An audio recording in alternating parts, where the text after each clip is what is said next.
Tom Cruise can't see. What? The lights are too bright. Oh. Good morning. Good morning, universe. Welcome to this day's version of reality. Real-ity. Whatever you call it. Got a hole in my mouth. Apparently, I missed my mouth with my water bottle. That's why I wear black, so nobody can see this. So we have a new format for you guys. I don't know, you're gonna have to bear with us. We hired a marketing coach to have a conversation about some of the stuff that we've been doing, and Angie, our director of marketing, has some great tips. So we're gonna try to give the people what they want. Give them what they want. Give them what they want, which is less fun stories about us and Botox and makeup and whatever else, and all real estate in our very fun way. So, ding! Anyway, as we are sitting with you here today, we would like to start out by saying our learning moments for the week. Oh, so many last week. There is so many last week. Whenever we were going through that, I was like, we have great content. Yeah. So don't pay your condo dues. They'll push you into foreclosure. Yeah, and what does that mean? Is people have all the time that they don't want. They're like, we don't want to pay our condo or HOA fees, and you're like, what's the worst that can happen? And we're like, Foreclosure. Debt collectors. Yeah, all that fun stuff. Lien? You could be forced to sell your property if you don't want it, because that takes your first lien position, and they can force the foreclosure, which is bananas. How do we know that? Because we were lucky enough to have a listing presentation last week with somebody who this is actually happening to. So it's not just a threat; it's real. Yeah. So, but we're working with them to make sure that they can get themselves in the clear because they want to stay. For sure. Who doesn't want to lose their home? So they're making the right steps, though, so it'll be good. Yeah, I love that. Just don't, it's like the IRS. If they come and say that they can levy your bank account if you don't pay your taxes, they're going to do it. Just like your condo association will also force a foreclosure after many, many years of not giving them what they want. They're going to snatch it from you. Exactly. It's not just co-ops, condos. Yeah. What I'm not sure about is whether or not an HOA would actually force a foreclosure if you're late on HOA dues. Now that I know they'll slap a lien on. Yeah, for sure. Yeah. We've dealt with those, but I've never seen a forced foreclosure before. Yeah. So we're going to get clarity on that and bring that to you next week and figure that out. Interesting, don't say. Yeah. What was one of your big learnings? My big learning moments is you can't be great at everything. That's the reason why. Not you, but No, I wasn't responding that way, but I'm like, oh, I guess better late than never to learn that. Yeah, no.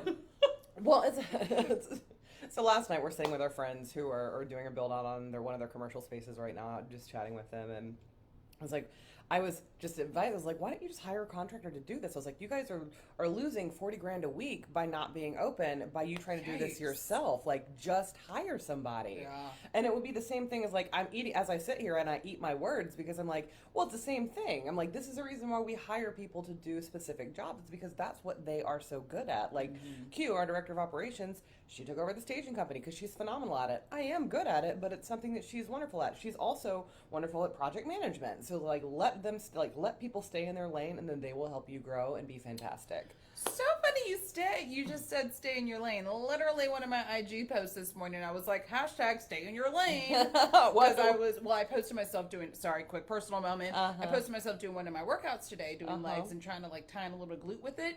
And I tagged my coach and he was like, yo, don't do that. You can hurt your back, blah, blah, blah, blah, blah. And I was like, oh, I thought I was killing two birds with one stone. And then that spiraled into me reposting me like, this is why you hire a coach. This is why you have people do things to help you that you don't know how to do. Stay in your lane. Stay in your lane, for sure.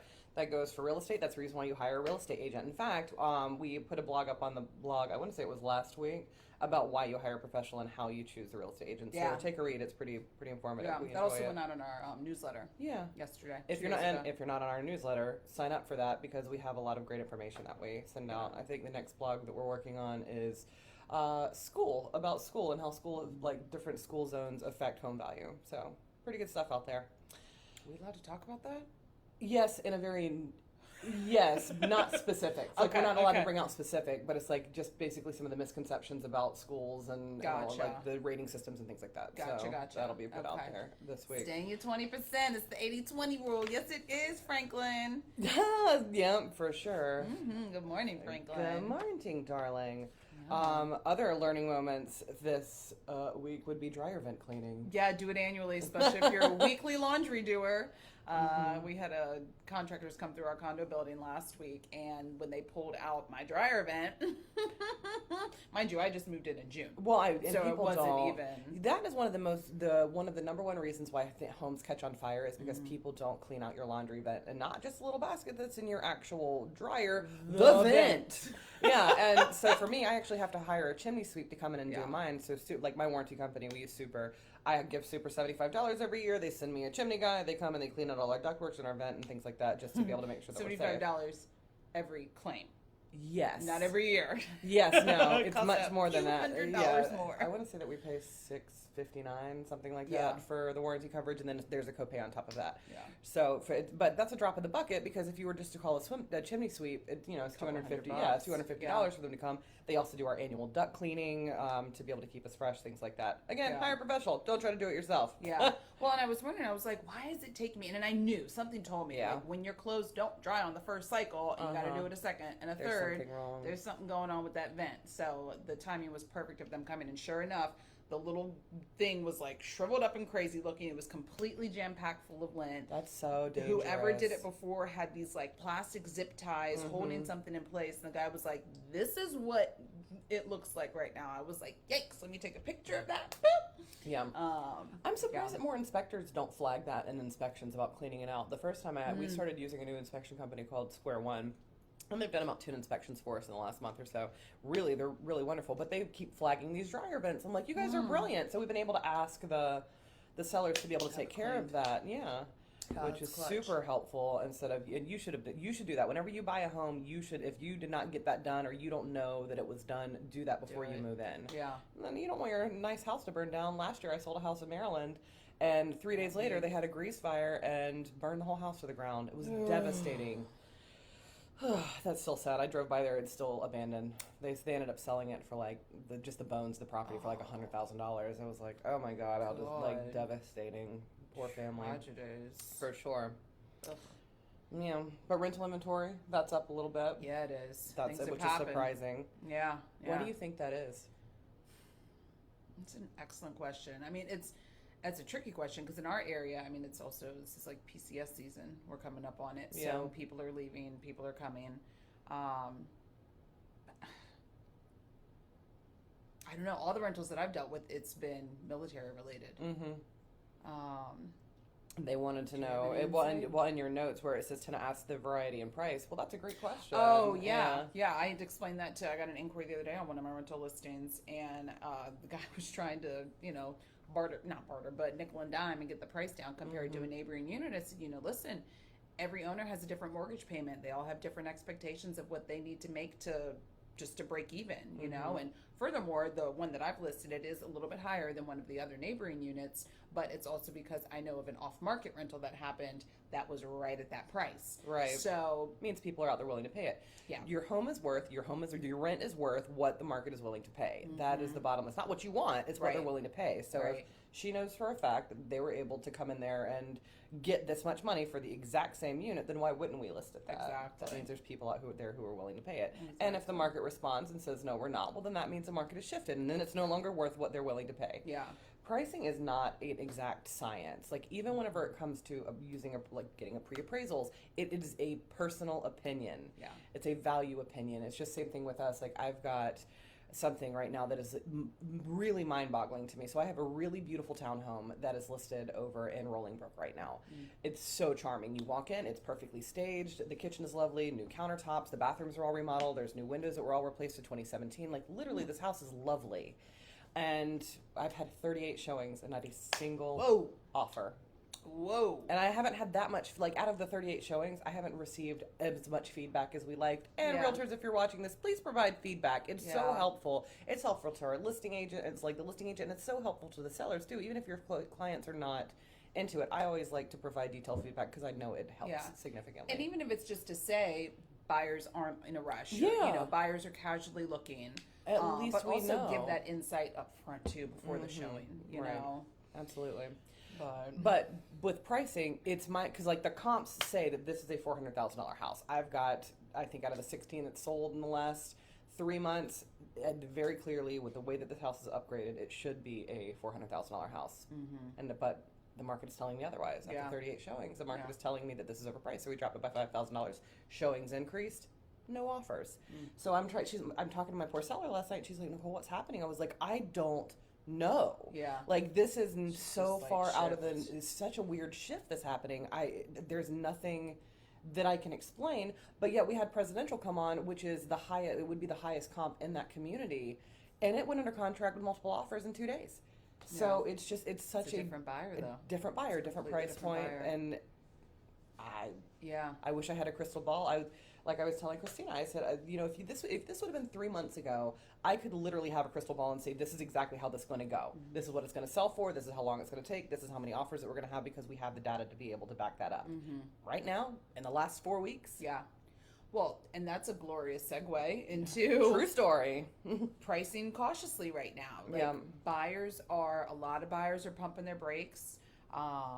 Like I've said in the past, a lot of the buyers that I'm working with, they're not in a dire need to move into a property. They've got something set up. Mm-hmm. And so we can't necessarily price as intense and as aggressively as we were 3 months ago. Yeah. Because even a month ago, guys, this is new. This is like the last 4 weeks has been insane. Yeah. Well, not insane, just like a shift of so far, and it could be market dependent, right? I don't sell a lot in Arlington, so if any of you Arlington agents are watching right now, comment and let us know how it's shifting around that. Franklin and DC, I'm sure it's like things are very different in different markets, so it's these micro pockets of how things are moving. Yeah, we're mostly Fairfax County and Prince William County, and Stafford County. We've done a lot in Stafford County this year too, but like went on a listing presentation last night. We were looking at, it's like, okay, because they've been wanting to list their home, but I'm like, guys, let's wait until after Labor Day. Statistically, we have the strongest 2 markets in the DMV area, where it's during springtime and during fall. So let's wait after Labor Day, let it come on and see what's going on. They're like, well, our neighbor's house just sold, or it just went under contract, so we're comfortable moving forward. I go down there yesterday to look at the house, which is immaculate. I know it will sell right away, but I say that, I don't know anything as far as but the house that's listed right now, it's lovely, and it's on for 30 days. And guess what? The contract fell out yesterday for the one that they were banking on for their neighbor's house going under contract. It fell out for financing. That's what the notes in the listing note said. So it was like, I don't know what's happening. I don't know what's happening in this market. Just like new construction is starting to, people who were under contract because they felt a dire need to get a house, they're voiding on those contracts because they feel like they're overpaid. They overpaid. Mm-hmm. So pricing is a bit of a challenge for those of you who are working with a realtor right now to sell your house. Just be safe.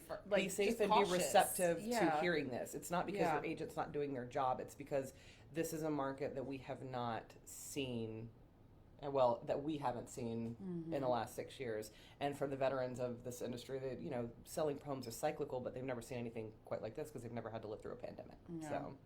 Things are leveling out. It's getting back to what I'm calling normal, like the normal that we've known. Mm-hmm. It's true. Like whenever we first started, 2015, 2016, 2017, it was a pretty even market.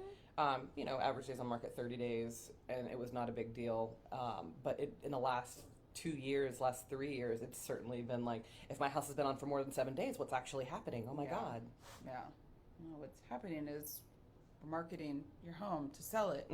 Be patient. It will come. It will come. Young Padawan. It will come, yeah. But all the more reason why communication and expectation management, it's so important right now. It's so important. So, yeah. Good times. I've got a listing that's going to be coming up at the end of September, and I've already started talking to my sellers about, okay, listen, these were the comps today, but in 30 to 45 days, it could be a different story. So let's just be prepared for, best case, worst case. Yeah, I'm trying something new same thing. My sellers are ready to go.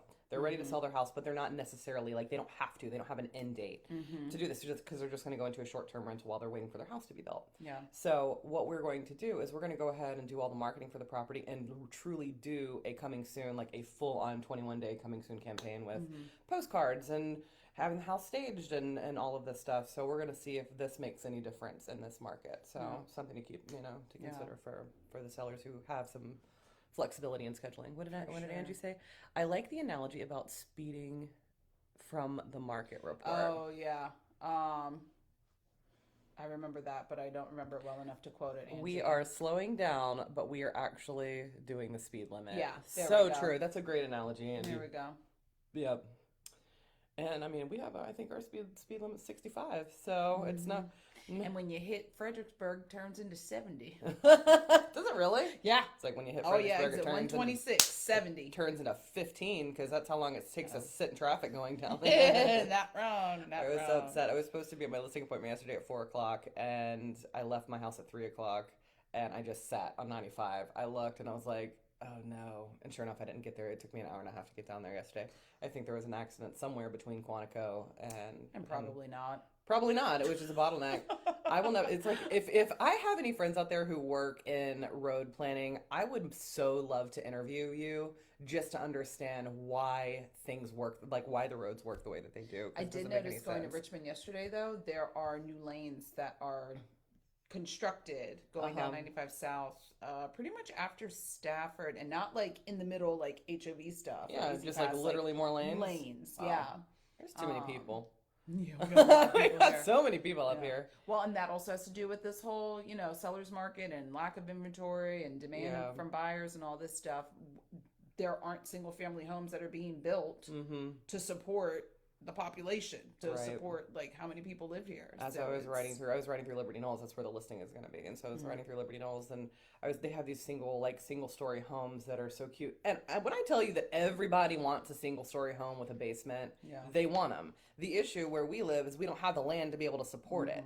So you would have a single story home that has 1,500 square feet, and it's so messed up. And I'm like, if we could just have single story homes that aren't in a 55 plus community, they would go like gangbusters. Yeah. But you'd also have to have land to be able to do that, and we just don't have the land to support it here. Yeah. What is this Christina water issue? Oh, I know. Okay, so story time. New segment, story time. So Presidential Hill Loop, absolutely immaculate. This is the house that has the highest comp. Like you've seen this house because we listed it. Yeah, absolutely gorgeous. We listed it in 2018 and had an appraisal issue. But we had, again, this time we had multiple offers on it, and it went under contract very quickly. So I get a call from Christina yesterday, and she is in a panic. And she's like, she sends me a text message in the morning. There's a water bubble on the ceiling. And so this was on Monday. The inspection is on Tuesday from the buyers, because also we're in a market right now where you actually can get an inspection, and not just for option to void. You can actually negotiate repairs. But the great thing about this particular seller is she has always kept an immaculate house. Like everything, if even hints at getting old, she replaces it, and she's the first owner of this home. She had it built. She's the first owner of it. So anyways, on Monday she sends me a photo, and she's like, "Do you think this means I have a leak?" And I was like, oh my God. I was like, I have no idea. But it's like, we need to send a plumber out there immediately. So I called Richard. Richard's our plumber, who we love. Sent Richard out there. He took a look at it. And it turns out it's not a leak like you would think. It's the grout in her shower. So shower benches, things that I've learned in here, you have to pay attention to your grout lines. Even though it can look fine, it was over time where the top of the bench and then the side of the bench meet, there is grout. And if you're not sealing that thing once a year, if you're not paying attention to that, water can seep through. And what happens is it just starts dripping. And her master bathroom is right above her living room. So it took, and something similar happened 10 years ago, and she had the builder come in. It was still under warranty, and they did like regrouted, things like that. And so for 10 years, she hasn't had an issue. And then all of a sudden, you sell your house because this is the law of attraction, like the law of the universe is, if things can go wrong, they will while you're selling a home. Not like knock on wood. But anyway, so we call Richard over. He takes a look, and he's like, "Hey, you don't actually have a pipe leaking."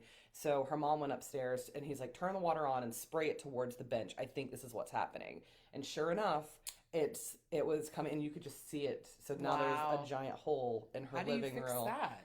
You recaulk it. So you call But do you have to open up the ceiling? Oh yes. So the ceiling is already open, because in order for them to be able to figure out exactly what was going on, they had to open it up. In fact, I'll show you guys. There's a huge hole. So that's her living room. Oh man. Yeah. So you can see it. That's now the hole in her living room that we were able to stick our head up there and see like the piping and stuff, and so you can see where. See, you can see it. iPhones are great. You just stick your little hand up there and take photos and put it on flash, and then you can see. So we just dried it out overnight. And so at 9:30 at night, I didn't want to call, but thank God the buyer's agent, she's really lovely. So I called her last night at 9:30, and I was like, "Hey, I know your folks want to do a super quick close, and I want to be fully transparent with you guys about what's going on. This happened. She's absolutely going to take care of it. Don't worry about it."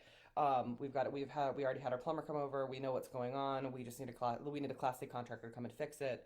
So we just dried everything out last night and then sprayed bleach in there just because we didn't see any mold, but in the off chance that there is, mildew or something up there, sprayed bleach. In fact, I learned also Lululemon doesn't bleach, oddly. So I had does not bleach. Yeah, so I put bleach in a spray bottle and I was just spraying it up there where the water was, and then I had I had my mask on and I had glasses on, and it dripped on my top, and my top bleached, but my pants did not. Huh? So I guess they're color safe. Who knew? Don't try this at home. Yeah, don't try this at home. So. The moral of that story is show up, because it's 8:30 at night. I didn't want to bother her, but at the same time, we knew that we had a home inspection. We had to get ahead of this, because how would you feel as a buyer if you just rolled up in there and you're like, there's a giant hole in the ceiling, this was not here. But thankfully we were able to get that taken care of for them. And then they're fine. The buyers are totally fine. We disclosed everything. The home inspector was able to see up there. There's nothing to be concerned about. So no worries. There was only 4 things flagged on the home inspection, and that was. Of course. Yeah. The house is flawless. The house is flawless, so that's awesome. Yeah. But that's my story from this week. I love that. Yeah. What you got? Anything? I feel like I've told 75 stories today. I've told 75 stories for sure. But the big event. Yeah. So this weekend we're bringing to you East and Ivy Fest number 4. And they keep getting bigger and bigger every year, guys. If you haven't come to one of our East and Ivy Fest, don't miss this one, because we doubled our performers from last year. That means we have live entertainment. We have aerialists who are hanging and pouring wine for those who champagne for those who drink, and grape juice for those who don't, and just different. Not Cirque du Soleil type-esque performers, but kind of like that. Yeah, just ground performers who were a lot of fun. And this year's the 20s theme. So it's from 7 to 10. I think we've all put it on our Instagram and Facebook at this point. If you want to go, please sign up just so we have a head count. Please, because we have our bartender who's going to be here slanging drinks, and then we've got the Spot, who's our newest member of Belmont Bay. They're going to be catering the with charcuterie boards and finger sandwiches, things like that. We've got the funnel truck coming for desserts and things. So it's going to be a lot of fun. We do it big. We love to have fun with our friends. So make sure you sign up. And stay classy, San Diego. Yeah. So if you like this format, let us know. It's a little bit different than what we've done in the past, but we want to provide the people what they want. And the weather cooperates. Yes, fingers hoping. We do have a rain date. Fingers crossed. Yeah. We do have a rain date, thankfully, for that. And a DJ. Angie says, don't forget the DJ. We do, in fact, have a DJ. What's the rain date? The following Sunday. Oh. Right? Sure hope it doesn't rain. Yeah, sure hope it doesn't rain. Yikes. Yeah. I got plans the following Sunday. Oh boy. Dear God, please give us good weather on Saturday so that we don't have to change the event. Yeah, if you keep watching the weather, it's 30% rain. It's no chance of rain. It changes every day. So there's a hurricane down in Florida right now. What's the name of her? There's something going on down there. Yikes. Anyway. Yeah. Well, at night it's been really aggressive with the rain, 11 o'clock and later, but it's been pretty decent during the day. So here's hoping. Here's hoping. But anyways, that's it. Let us know how you love it. We love you, and we'll see you next Wednesday. Peace. Toodles.